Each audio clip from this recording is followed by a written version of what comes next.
Une relation améliorée, plus bénéfique pour les deux parties, c'est ce que souhaitent Rabat et Bruxelles. Dans un communiqué commun à l'issue de cette réunion, le Maroc et l'Union européenne indiquent vouloir approfondir leur partenariat dans le domaine de la pêche, bien sûr, et notamment sur des volets essentiels comme la coopération technique, la lutte contre la pêche illégale, les dispositifs sécuritaires en mer ou encore la protection des marins. Depuis Bruxelles, le Royaume et l'UE se félicitent de cette coopération exemplaire et la mise en œuvre satisfaisante de cet accord de pêche et de son protocole depuis bientôt 4 ans. Un accord à l'impact socio-économique positif sur le secteur de la pêche artisanale, l'aquaculture durable et bénéfique au développement de la pêche dans le Royaume, peut-on lire dans ce communiqué. Dans ce contexte, les deux parties indiquent que les projets initiés pour le développement du secteur vont se poursuivre au-delà de l'expiration de l'accord. Le Maroc et l'Union européenne s'engagent aussi à continuer leur coopération scientifique dans le but de la durabilité de la ressource halieutique de la région. Voilà, vous entendiez Soukaina Aziz au sujet de cet accord, l'optimisme des deux parties donc.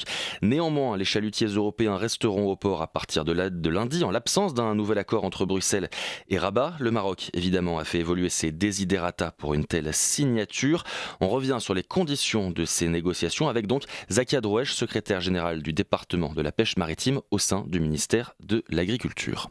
Il faut souligner que l'accord de pêche entre le Royaume du Maroc et l'Union européenne a été signé pour une durée indéterminée, et ce depuis 2019. Par contre, le protocole, lui, c'est un outil technique de la mise en œuvre de l'accord, lui a une durée fixe de 4 ans et qui se termine le 17 juillet 2023. Donc, durant la réunion qui s'est tenue hier, nous avons procédé à l'évaluation de la mise en œuvre du protocole.